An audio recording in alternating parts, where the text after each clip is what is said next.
On air. Hi, everyone. Welcome to episode 90. Oh my God, 90. Wow. Jesus. Wow. Of the Technology for Good show. My name is Tom Raftery, independent analyst, concentrating on areas like the Internet of Things, energy, clean tech, that kind of stuff. And my co-host for today is Chris. Chris, introduce yourself. Hi, I'm Chris Kernahan. I am a principal consultant at Bluefin Solutions. You know, I've said that an awful lot in the last 48 hours of recording those presentations. I'm sick of saying it. I'm an SAP mentor. My day job involves me playing with SAP technology, and my personal life of whatever's left is playing with other technology like Raspberry Pis and Slack and things like that. So you're about to give all that up, dude. You've got twins on the way. I know. You can say goodbye. Don't. The things, the horrors I will see and endure over the next 18 months is just going to be horrific. But it'll be a lot of fun, and I'm really looking forward to it. You're very optimistic with that 18 months there, Chris. No, actually, yes, because it is twins, they're going to be kept in the pram and things got a lot longer. But I have to say that Anna, once she hit about 18 months and was her comprehension was good and things like that there, she became a much more pliable baby in some respects and a lot more bolshy in other respects. The problem with raising an independent child is you end up with an independent child. So yeah, it has its pluses and minuses. These two will not be raised to be as independent as my daughter. It's just too much work because one will go one way and one will go the other way, and I'm screwed. I'm glad you think you've got a choice in this. There is a choice. There's always a choice. It's just how much of that glass you want to fill with wine, and take it from there. But no, thank you very much for having me. It's highlight of my week as usual. So yes, let's. Should we crack on? Crack on with the stories. We will indeed. We will. So we have we came across. We normally just feature one bad news story at the start to set a bit of context, and then we crack into the good news stories. But unfortunately, this week there was 3 bad news stories, which I felt needed to be mentioned at least, just even in passing. The first was the highest ever annual rise in carbon dioxide levels recorded, and basically the stories from the New Scientist, and it said that the average carbon dioxide level recorded during February 2016 was 404.02 parts per million, and to put that in context, that's 3.76 parts per million higher than the average for February 2015, according to preliminary figures. This is the biggest ever increase over a 12-month period. Yeah. And so on and so on. It's bad news all the way down. And then we see this one from the Washington Post saying that it talks about sea level rise, and it's got a beautiful picture there of Antarctica, gorgeous picture of Antarctica. And what they say is basically there was a study done around sea level rise, and it was it was published just this week, and it was around trying to put in context sea level rise and ways it might be mitigated using a bit of geoengineering. And it was a bit of a tongue-in-cheek study because there's no way this could ever actually be carried out. Yeah. And what they did was they said, well, if we got the rising sea level and we got giant pumps and we pumped it onto the top of Antarctica there, so it would freeze, and then it would be sequestered on top of Antarctica, and it would stay there for 1,000 years or so before it started to melt back down into the sea. So in theory it sounds like a good idea, but when they start going through the numbers here, it's pretty insane. It says the problem with using geoengineering to counter that is that every millimeter of sea level rise is equivalent to 360 billion tons of ocean water. Yeah. And the seas. It doesn't say what. It doesn't say the temperature of the ocean water, because ocean water, the density of ocean water varies dramatically with temperature. That's true too. But it they then say that, I guess that's an average figure. Yeah. And they say I'll give them that. the seas are currently rising at 3 millimeters per year. So you're talking over 1,000 billion tons of ocean water just to stay still. And the fact is as well that 3 millimeters per year is rising. So the over 1,000 billion tons per year would be increasing every year as global warming increases. So it's just, it's completely unfeasible, if unfeasible is a word. I'm making it a word. From today on, unfeasible is a word. It's unfeasible is definitely a word. Okay, good. No, it's one of those things. And if you go back to the picture, just for one tiny little second, sure. I think we talked about this before, and there's a beautiful graphic. You can actually fit the United States, the continental United States, the North American continent, inside Antarctica. Yeah, it's huge. That's how big it is. Yeah, it's true. That's true. I remember seeing that graphic. It's pretty impressive. You have no idea until you see that overlaid. It's amazing. Yeah, it's amazing. Exactly. It blew my mind. I knew it was big, but when you actually see it put in that context, you know it's big. Yeah. The third of the bad news stories comes from The Guardian, and talks about how global warming, it's going to happen faster than anyone thought. They say that according to a new study from Australia, that the world temperatures, which have just gone above 1 degree C, could be 1.5 by 2020 and 2 degrees C by 2030. So scary stuff there indeed. Anyway, we've hit the bad news. Let's go on to the good news, because there is quite a bit of it today. So we had President Obama committing the first 500 million of the $3 billion that he's committed at the Paris climate talks to the Green Climate Fund. He's made the first payment to it, and that's a good way of kicking off the fact that he's taking this whole thing very, very seriously. And then just yesterday, he had a meeting with Prime Minister Trudeau, Justin Trudeau from Canada, where they've agreed to limit drastically the amount of methane emissions from oil and from gas drilling and fracking, which is impressive. They've also committed to making sure that they ratify the Paris Climate Agreement before the deadline of April 21st, I think it is. And they have to have 55 countries or 55% of emissions ratified before that date, before the treaty is signed. And they're going to not just do it themselves. I think it's 55 countries. I think it's both. It's an and. I think it's an and or. And they have to, and they've committed to getting, whipping their friends and relatives into getting their countries to whatever works for you. Whatever works for you. Yeah. And I have to laugh. You see, when you look at this, right, and you know the circus that's going on in the presidential elections. He's running around, basically making a lot of commitments, pushing a lot of executive orders and things like this, that is sort of furthering his legacy and what he believes in. But it's also whipping the Republicans into a fervent frenzy. Which as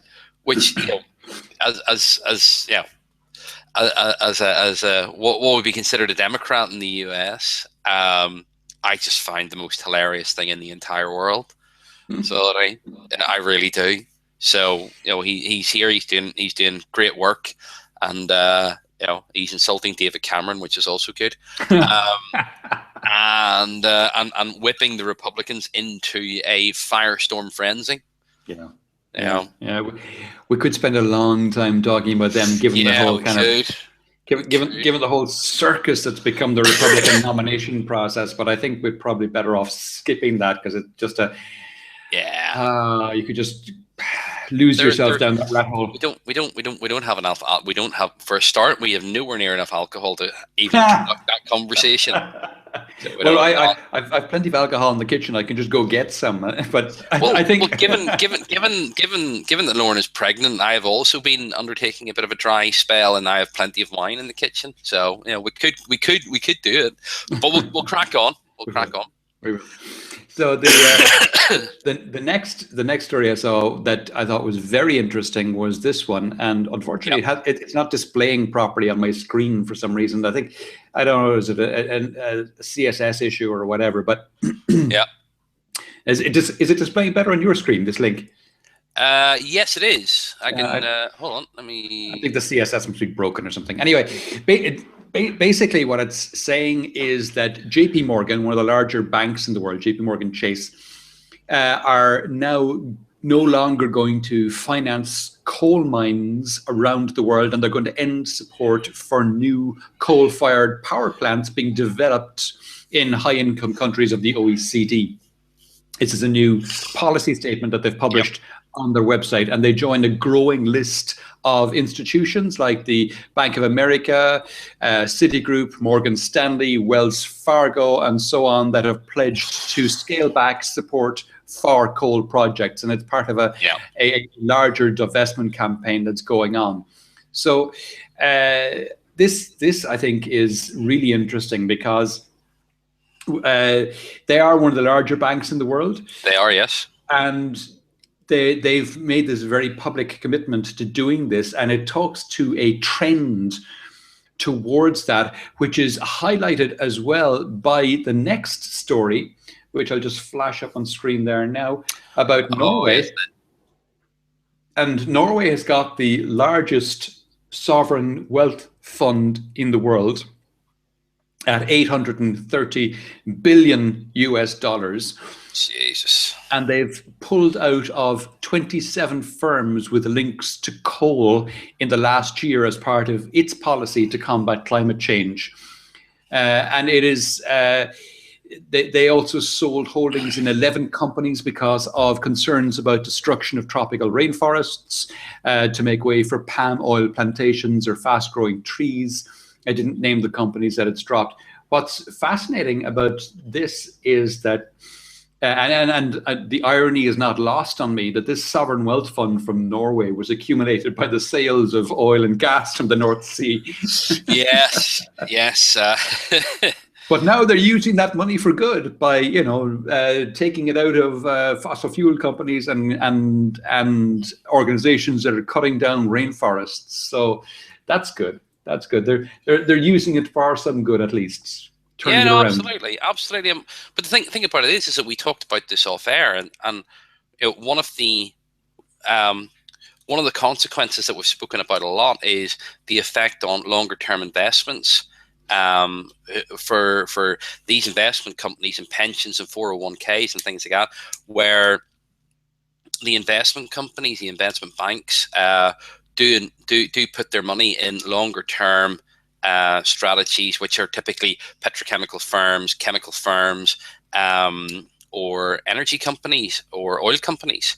To see these funds and investment houses pulling out of these the oil companies, the coal companies, means that the effect on your pensions, on your retirement funds, is actually going to be decreased.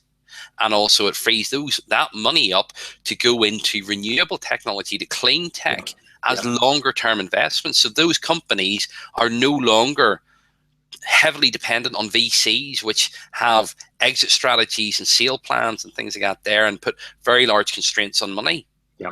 So the circle is actually is turning in favor of those clean tech industries, and the longer term investment that they need to make, or they need to have in order to become sustainable, is now going to become available to them much more readily.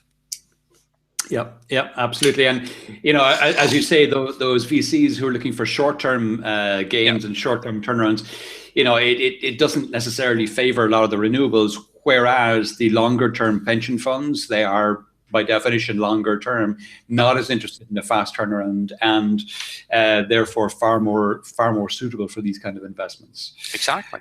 The US solar market, I'm going to rush through some of these as well because there's a lot of good news. Definitely. US solar market is set to grow almost. Excuse you. Excuse me, sorry. Yes, the solar market is set to grow almost 120% this year, with installations to reach 16 gigawatts. That's 16 nuclear power plants worth of solar in the US this year. A lot of that is not residential, a lot of that is utility, but some of it's residential as well. You can see the breakout here. 2016 is this tall year here. The pale blue is utility PV. The middle one is non-residential PV, and the bottom one is residential PV. So you can see the utility PV is by far the largest in that share there. Yeah. The reason 2016 is so big is because the grants for solar PV were due to expire at the end of 2015. So there was a lot. So they pushed a lot through. Yeah, there was a lot lined up to run in 2016. It drops a bit in 2017 and then starts to climb again for the next few years. That's the way the estimates run. Then on top of that, we see that distributed battery storage is going to surpass grid scale storage in the US by 2020. In other words, what that means is having a battery in your garage. Yeah. There will be more of those kind of batteries sold to individuals in 2020 than there will be in grid scale storage. So that speaks a lot to the decreasing cost of storage. And then we see out of Germany that Germany's second biggest utility, which is E.ON, are planning to launch a residential solar plus storage offering to their customers. And they're doing that basically. They haven't confirmed pricing for it according to this, but they're looking at somewhere between 7,000 and 9,000 euros, depending on the size of the solar panels attached. That's actually not bad. Not bad, no. Because it's solar plus storage. It's not just solar. It's the two things. So between 7,000 and 9,000 euros, you get solar plus storage, and they're doing it basically because, if they don't do it, someone else will. So it's disrupt or be disrupted. So when you see someone like E.ON, who are one of the larger utilities in the world, realizing this in their home market in Germany, that they got to do this, then it speaks volumes to the transition that's starting to happen. And I've no doubt that it might not happen this year, but in the next few years we'll start to see a lot of other utilities have offerings like this, trying to get their customers on board, deciding or realizing, particularly with the falling price of solar and this falling price of storage, realizing that if we don't do it, our customers are going to do it, and then we'll be completely screwed, or someone else is going to come in and do it for our customers, and we'll be cut out of the loop. Exactly. At least this way, they maintain a closer relationship with their customers. Exactly, and to be honest with you, a decentralized, mesh grid is more resilient. Yeah. So it is. It's totally. A lot more resilient. So it makes such good sense to do this. So it does.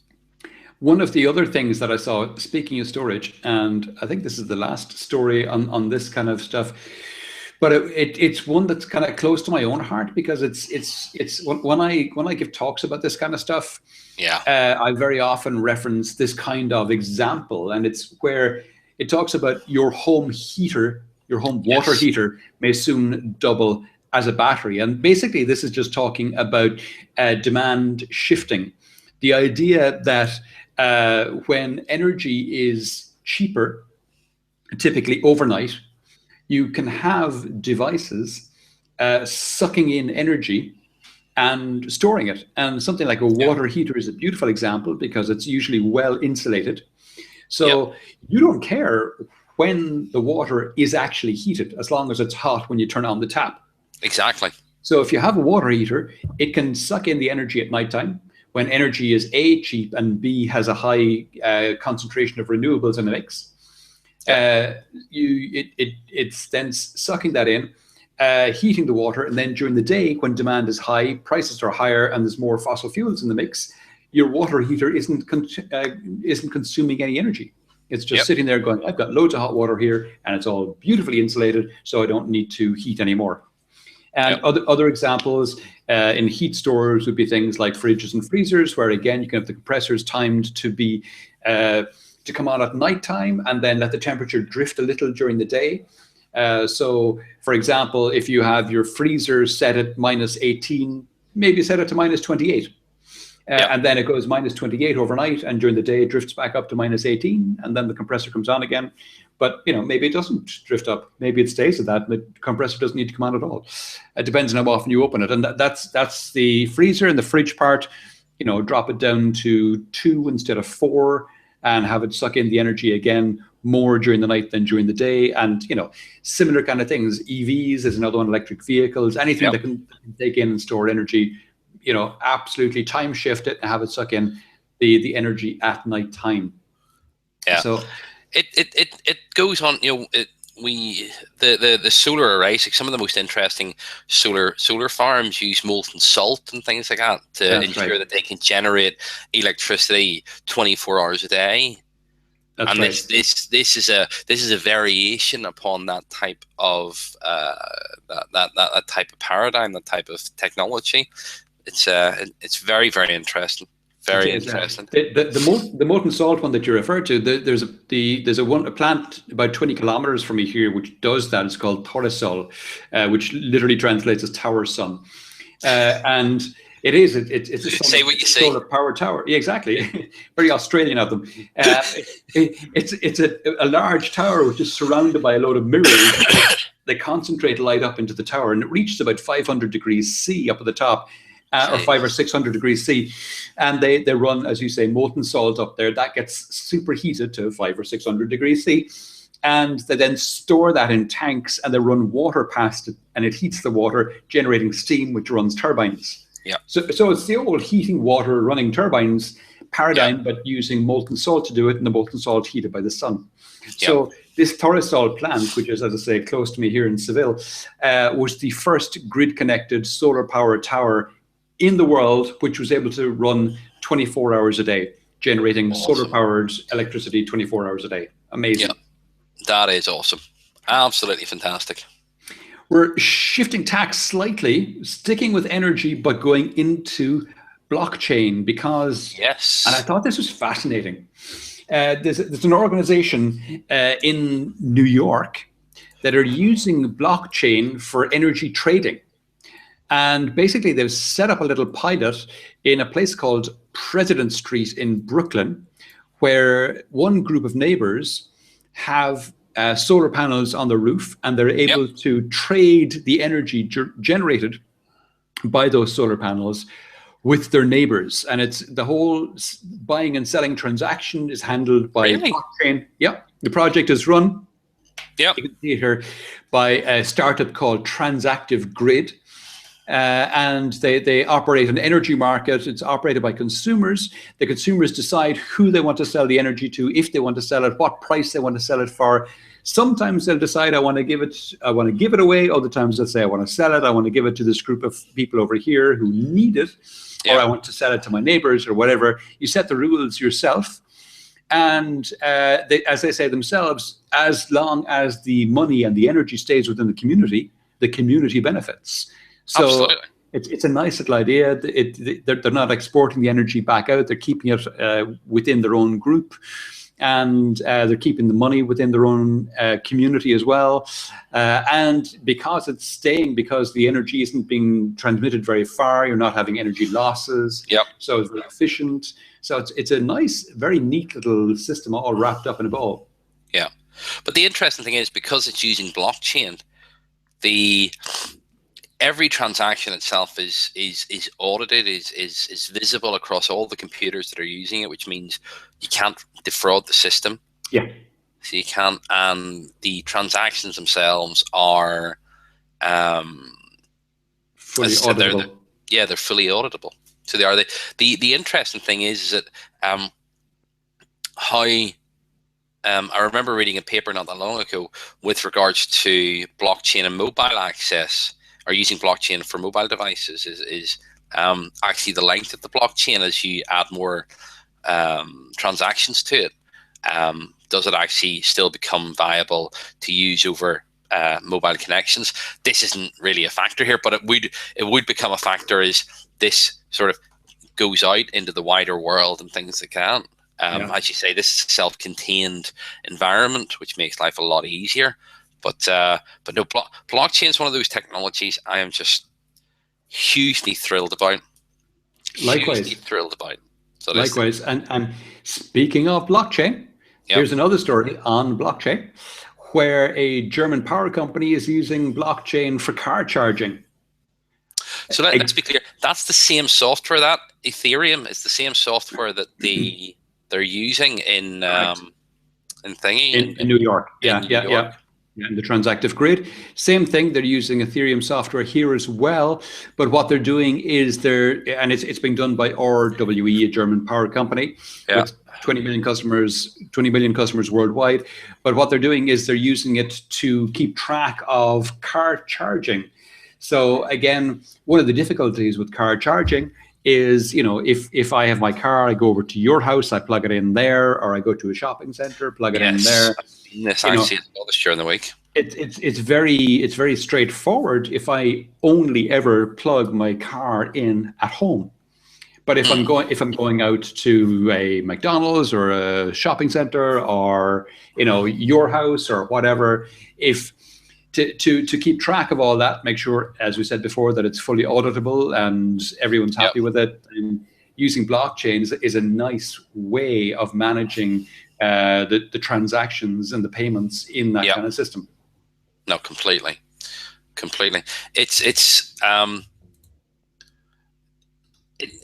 one of those ones that you look at because and I kind of want to challenge it a little bit from the point of view that when we look at Tesla and the supercharging stations, which are free, as Tesla rolls out and things like that, does that will Tesla owners only be able to charge at supercharging stations, and or will other manufacturers be able to, and will they be charged and things like that? And blockchain is a great way of actually making sure that all those payments and everything are kept right and stuff like that. There is obviously an entire industry that's going to come across or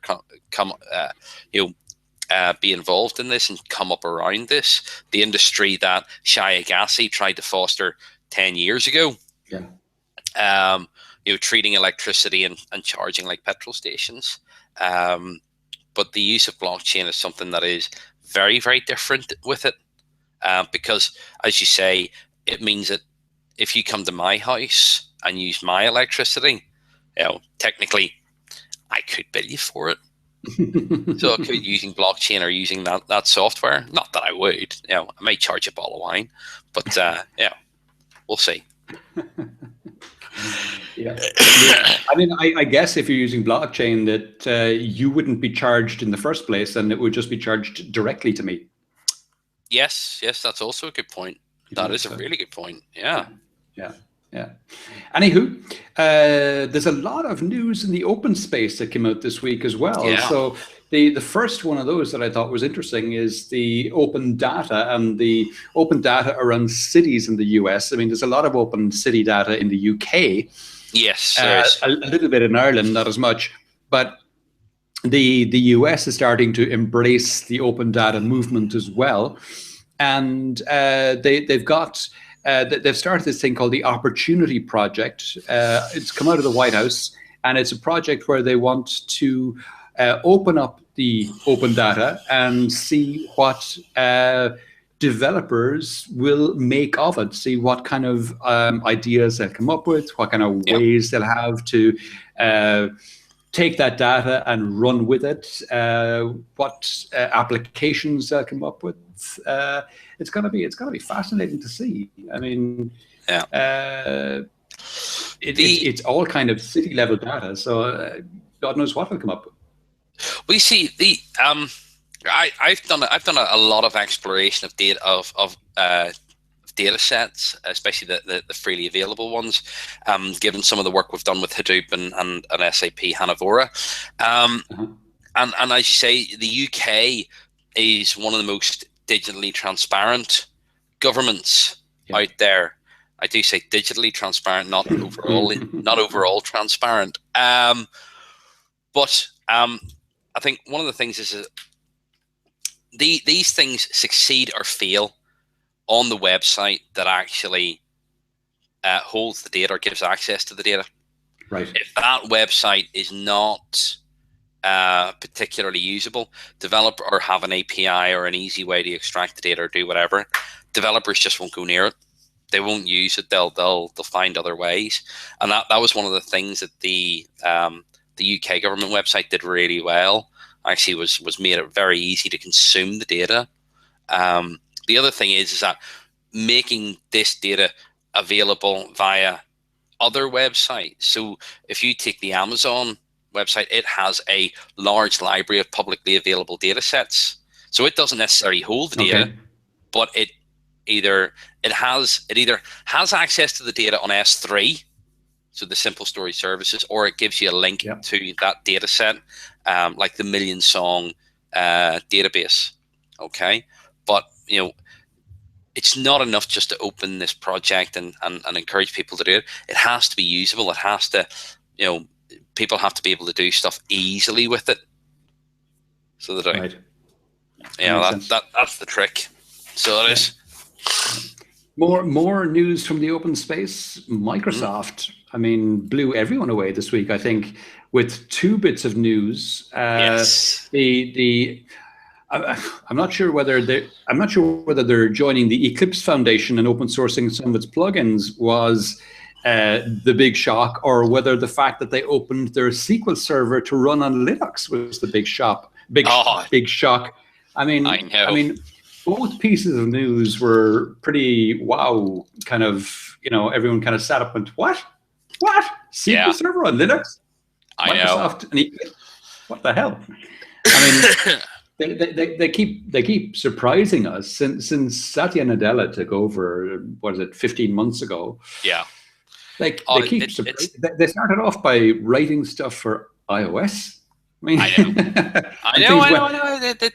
There's a good friend of mine who works in Microsoft in Dublin, and I got on LinkedIn the fact he's been there for so many years, and it said say congratulations, and I sent him a message on LinkedIn. I said, Stoney, I said, man, I bet you the last 18 months have been some of the most exciting times you've ever seen in Microsoft. And he says, dude, you have no idea. So it is just like Palmer is rolling over in his grave. You know what? I don't. It's interesting from a personal point of view. He probably is. From a financial point of view, he's loving it because he is the largest individual shareholder. Bill and Melinda Gates, they put everything into the foundation, so they're no longer individual shareholders anymore.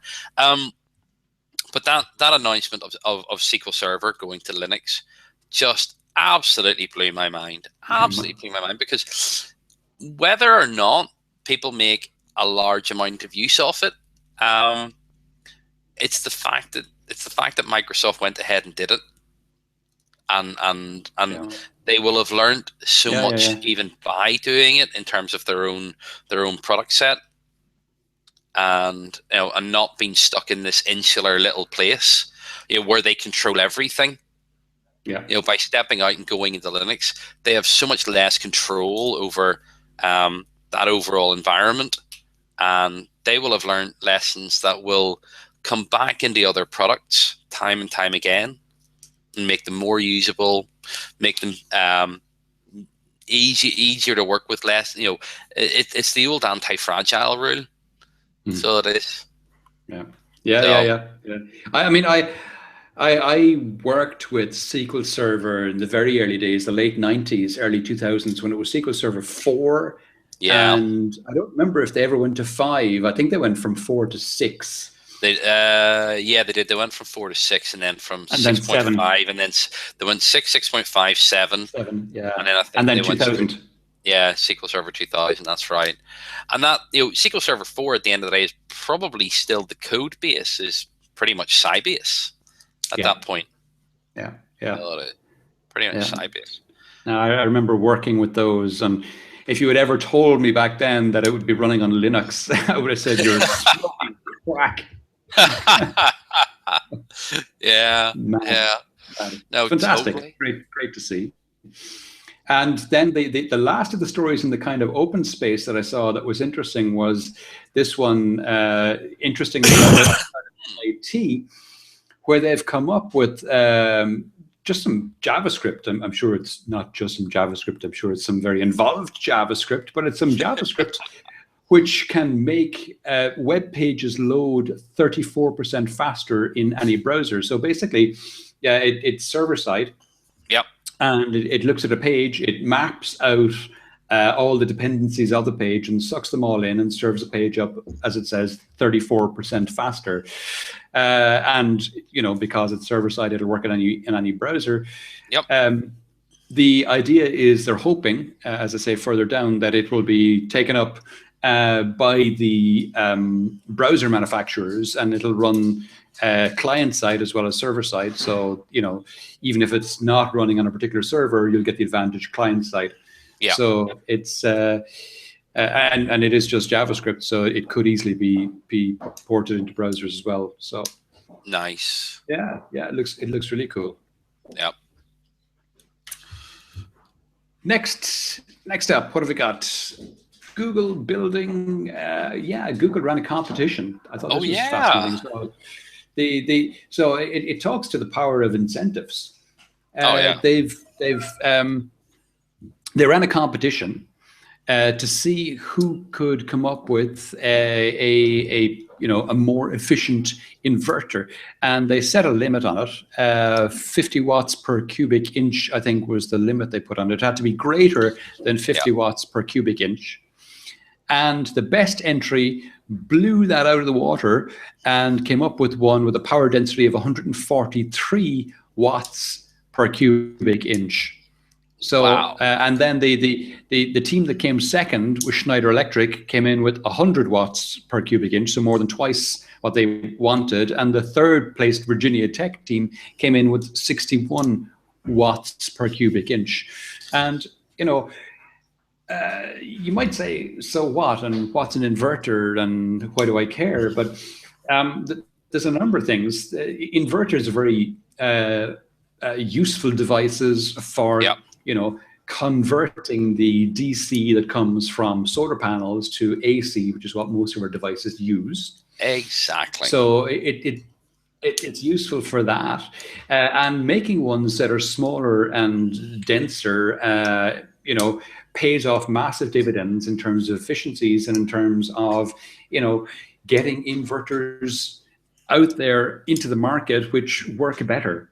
I mean, there's been a lot of work done on making solar panels more efficient and the processes of manufacturing them more efficient. There hasn't been nearly as much work done on the inverters, and every group of solar panels needs an inverter. So if we're getting ones that are more efficient now, that'll again bring the price of the solar modules down, and anything else that requires inverters as well. It's not just solar panels. But the other thing is, have a look at who actually won, right?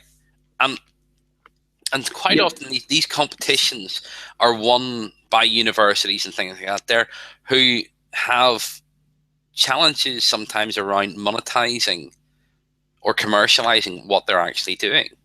When you look at this, CE&T Power, Schneider Electric, these are people that are absolutely in that industry and now have not only an incentive, but a knowledge that, yes, we can do this. Let's see how we can scale this. And they're going to back it themselves, whereas with universities and things like that, they have to go out to investors and things and run that commercial proposition. These guys already have their own backing, so we should be able to see these the improvement in the inverters filtering through more quickly than if this was just a pure research project run by universities or won by universities. And we should say as well, it was an incentive competition with a prize of $1 million. So it was a pretty significant prize for whoever got it.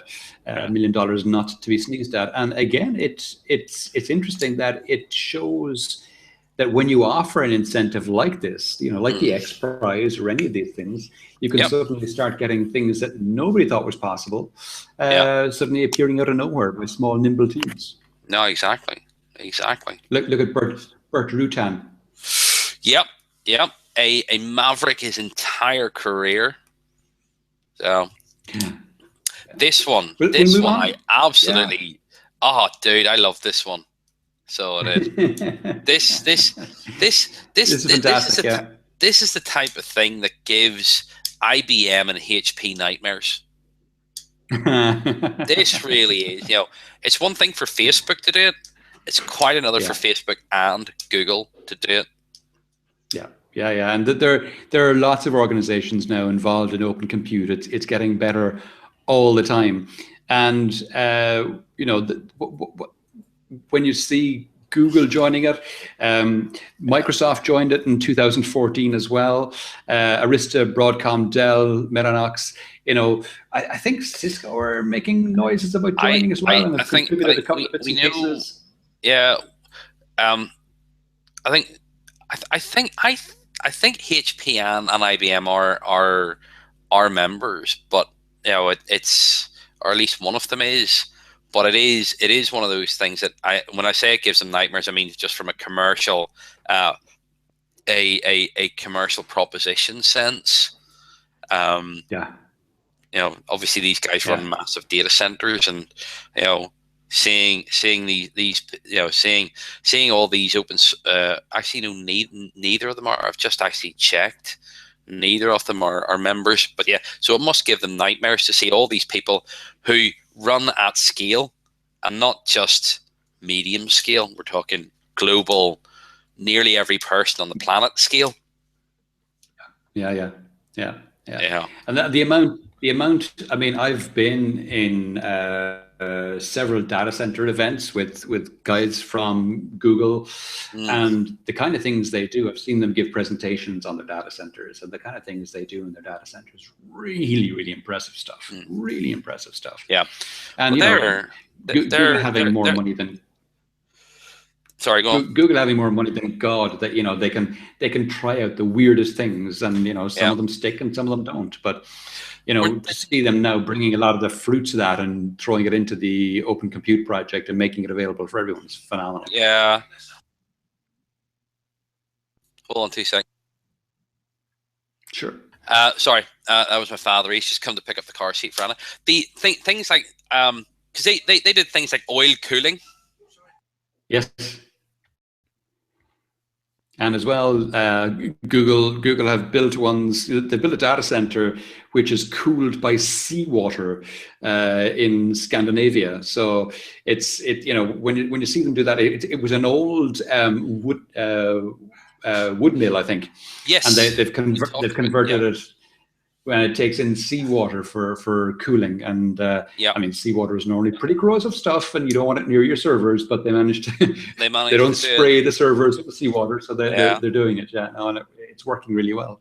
It is. So they've done some mad stuff, but even I mean that is really impressive. It is. If we stick with Google for a second and shift topics, their AI engines, DeepMind, they've got this thing called AlphaGo, which, and we've mentioned this a couple of weeks back when AlphaGo played this Chinese game called Go against the European Go champion and beat him 3-0 in games. And was it 3-0 or 5-0? Might have been 5-0. I've forgotten. But anyway, they then challenged the world champion. The European Go is not a big game in Europe, and the European champion was ranked at something like number 600 in the global charts of Go. Wow, so that's pretty poor.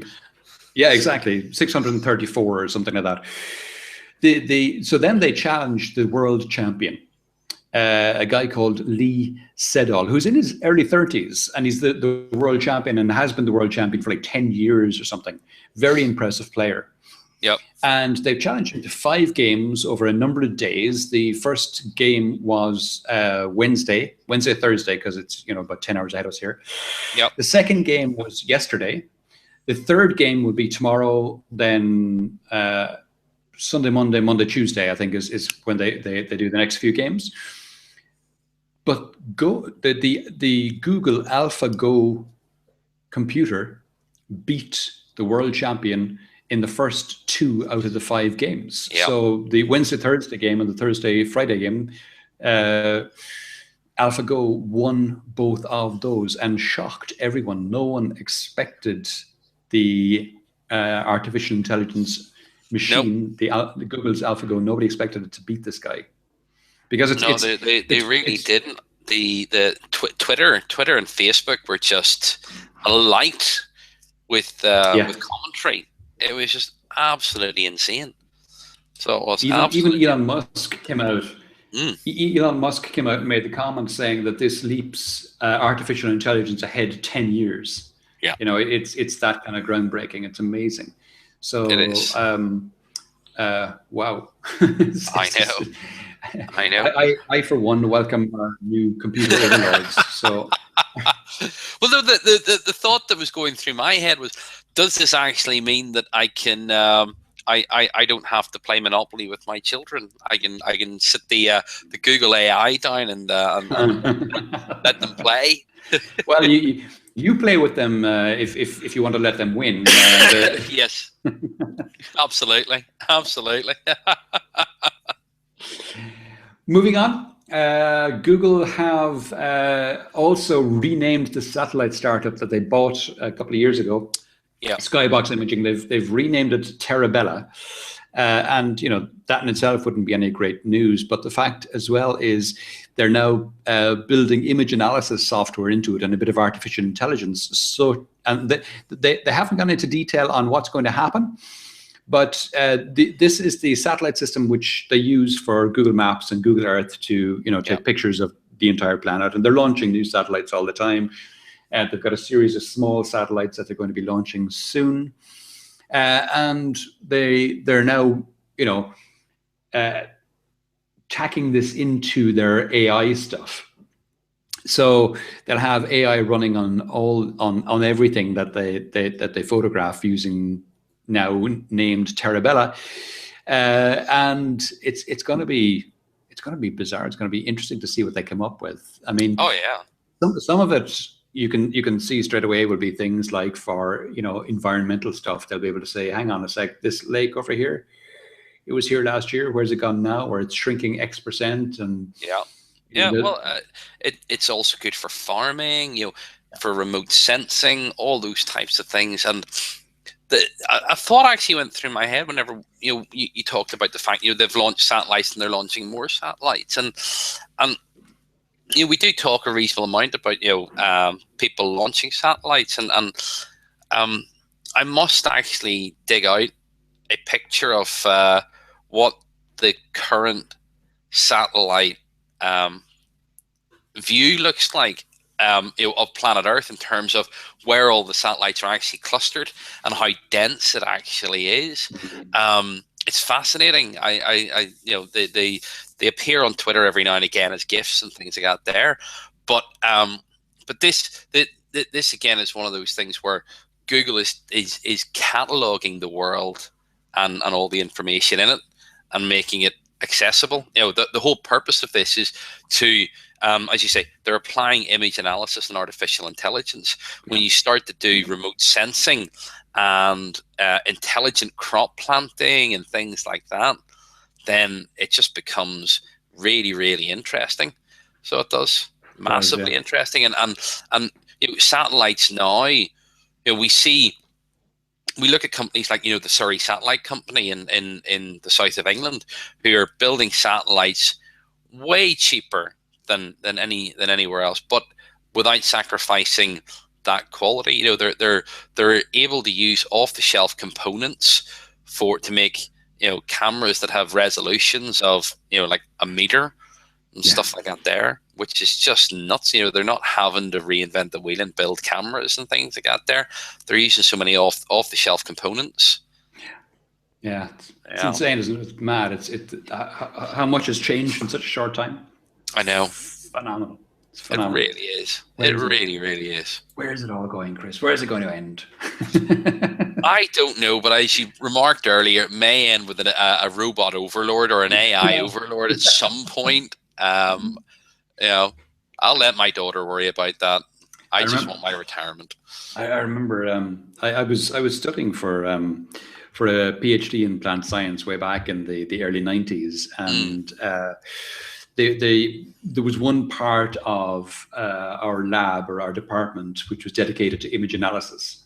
Yes. And it was very basic stuff at the time, but what they were doing was they were taking leaves from potato plants and analyzing them, looking for signs of potato blight. Yes. And one of the guys who was doing his PhD on this kind of stuff at the time subsequently took the IP that he developed doing his PhD in this stuff and turned it into a screening mechanism for finding porn online. I'm not going to ask why he was looking for porn online. He was helping something else. He was helping the authorities find illegal stuff, basically. Yep. So that how do you get from potato blight to that? That's just it is amazing. It is amazing. But I won't ask what he was doing in his spare time. Yeah, well, but this is one of the fascinating things is that our own human vision, whilst it is amazing and it is phenomenal, it is limited. And when you start to look at a lot of the satellites that are actually up there are not looking in visible wavelengths. They're looking outside that, or they have cameras that look outside those wavelengths, and that in itself yields all sorts of information. So it does. And so in the same way, when we've talked before about using cameras to detect breathing or pulses within children who are asleep and things like that, they're using very, very discrete and minor changes in the spectrum. Mm-hmm. So they are that we just do not perceive. Yeah. So it's the electromagnetic spectrum, when it's measured by a machine, is a totally different animal to what we perceive with our eyes. Yeah, correct. So it is correct. It's brilliant. It's mad. And speaking of eyes and vision and sight, I saw this story that Toyota are creating a device to help blind people move around. Yeah, and it's still very early days in the project, but you can see here it's like a collar, a bit like one of those automatically inflated life jackets that people wear when they go sailing. It's one of these things that goes around your neck, comes down over your shoulders. You can see on this guy here, it's around his neck there. And the idea is that it has cameras at the front, and it looks and it tells people, okay, there's a door here on your left or whatever. So you can speak to it, give it commands. It can reply to you, and it's got cameras and sensors built in. So it can help, as I say, people who are visually challenged navigate their environment more easily. I have to say, I really did a double take on this because, whenever they said Toyota, I know, thought, what? Yeah. and like Toyota is one of these Japanese supercorps that has its fingers in many, many pies. But I did double take and go, really? And then I looked at it and thought, that is awesome. It's really cool. So they tell us, no, it is an enhancement to be used with a dog. It's not as a replacement currently. Right. But and I do like your description much better than mine. And to me, it just looks like a yoke that you would put around a horse or something like that. And that's definitely not a way you want to describe it. But the fact that you can do voice commands and things like that there, and the recognition of objects and things, just like where you sit and you look at it and you think, that's a lot of processing power. It is. They didn't say in the article, so I don't know. No. I couldn't see it. I couldn't see it in the article either. Yeah, for me, the way you would do that is you would link it to someone's smartphone, and all the smartphones have text to speech and speech to text built into them anyway, whether it's local or remote. But it's the cameras. It's the actual. It's being able actually to recognize objects Mm. and be able to say that there's something on your left or there's something on your right. To identify restrooms and escalators and things like that. That image recognition, that is a reasonable amount of processing power. It is, yeah. So it is. It is. And Yeah. I mean, for people who are visually challenged, I suspect, they have a mental map of places that they go to regularly, so they know what's where.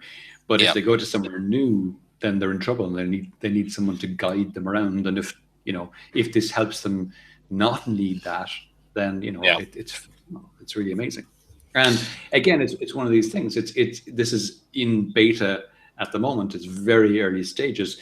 In 3-4 years time, it'll be I won't say ubiquitous, but there'll be a lot of them out there, and they'll be a lot further along. Exactly. We'll keep going. Yep. We're into the privacy section. Yes. And we've got 2 stories here.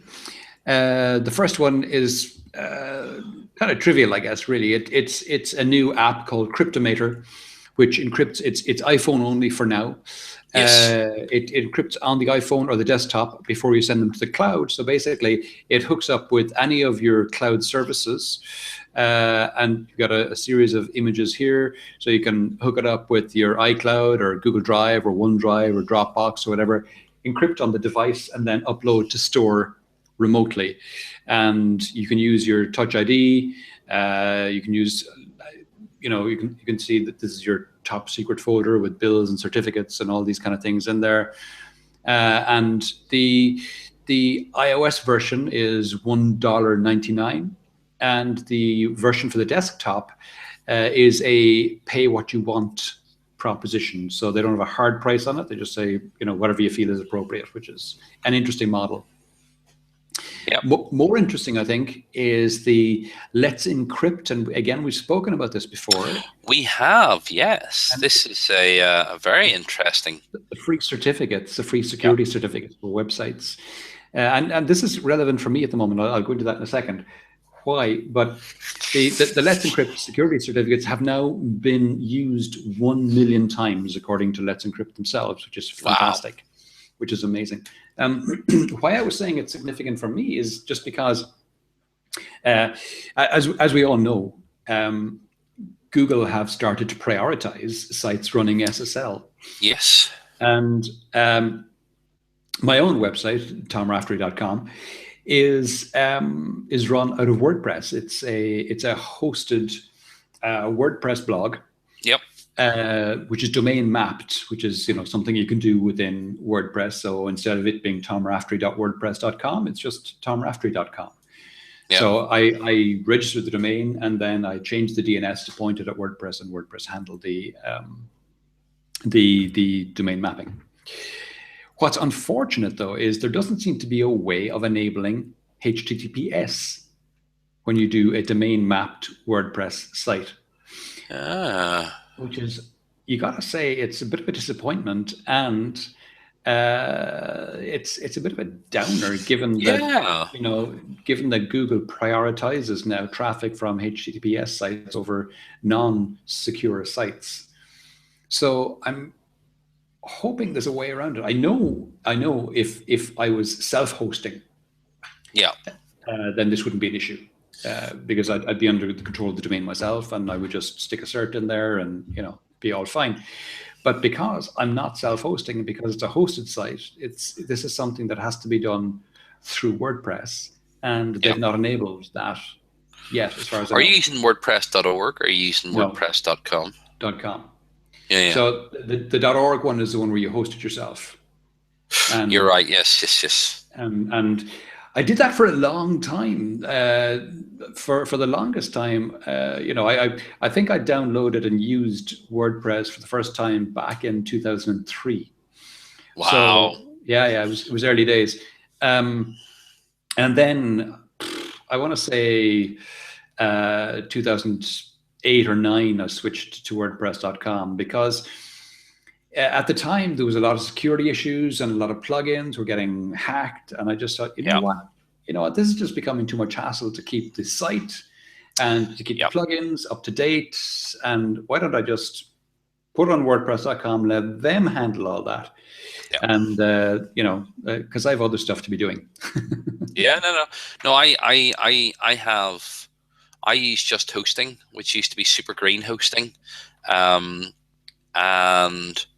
for a WordPress blog. And to be honest with you, I'm seriously considering just shifting it over to WordPress.com and just keeping the domain for myself. Yeah.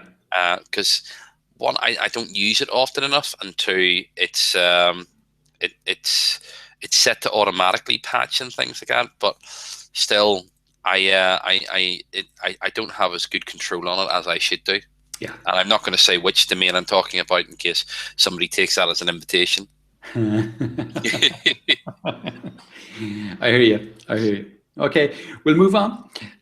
We've 2 stories left. We're at the top of the hour, so we're not doing too bad on time, Chris. We're not doing bad at all. This is pretty good. Okay, second last story, Nest. Yes. Nest have updated their devices now so that they can sync with your phone and they know when you're home and when you're away. Bit like Santa Claus, naughty or nice. But in this case, it's the Nest knowing when you're home, when you're away, and adjusting its behavior according to whether you're there or not. That's pretty cool. I think they've built a bit of intelligence into it as well, such that if there's 3 or 4 phones in the house, they won't turn everything off if one person goes out. So that's pretty good, but a pretty obvious one. The last story that I thought was interesting was this one, and it's about Facebook Lite. And again, we spoke about this before. Facebook Lite is a version of Facebook for people who are in countries where they don't have extremely good connectivity like we have here in the first world. Yes. And, it's stripped down. It doesn't show video, or it allows you to stream video later and shows it to you once it has downloaded. It's now hit the 100 million monthly active users mark.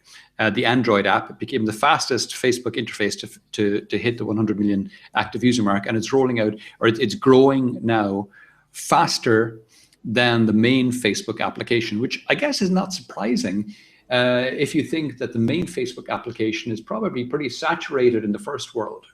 Yeah, no, exactly. And smartphones are only now starting to seriously penetrate the developing world, and as a consequence, the developing world is where they have more issues with 2G and 3G, which is what this is developed for. So it makes a lot of sense that the Facebook Lite is now starting to really take off there and growing faster there than the main Facebook application.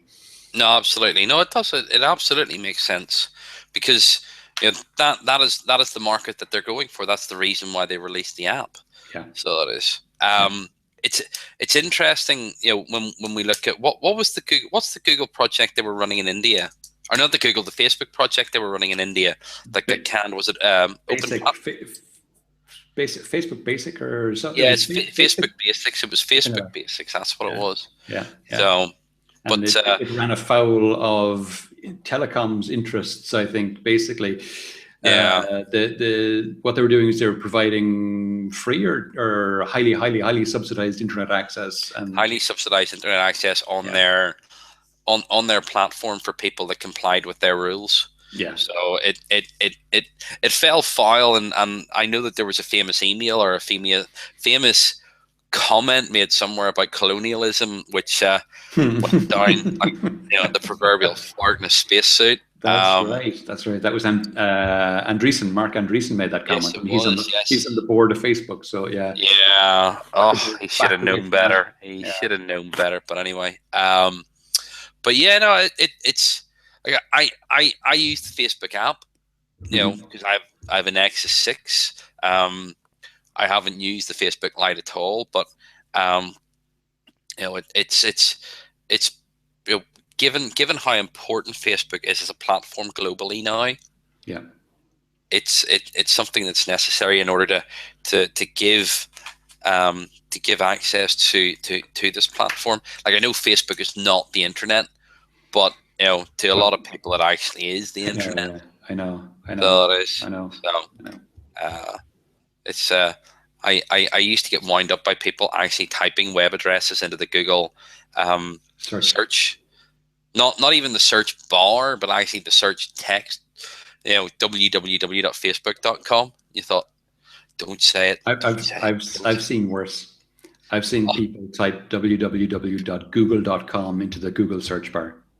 Oh, Jesus. Jeez. Did you ever see the episode of the IT Crowd where Moss and the other guy whose name temporarily eludes me told Jen that if you type Google into Google and search for Google, you'll break the internet? Right. And she actually said this in a meeting, and it was one of the funniest things I've ever seen. Oh, And they all took her seriously. I know. Oh, Here, anyway. Jen. Here, Jen. Here is the internet. I actually think your version of the internet's more up to date than mine. My version of the internet's actually with my wife at the moment. So there you go. There you go. All right.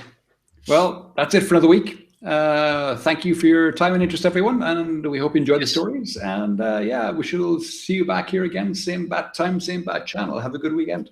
Thanks very much, guys. Cheers. Bye.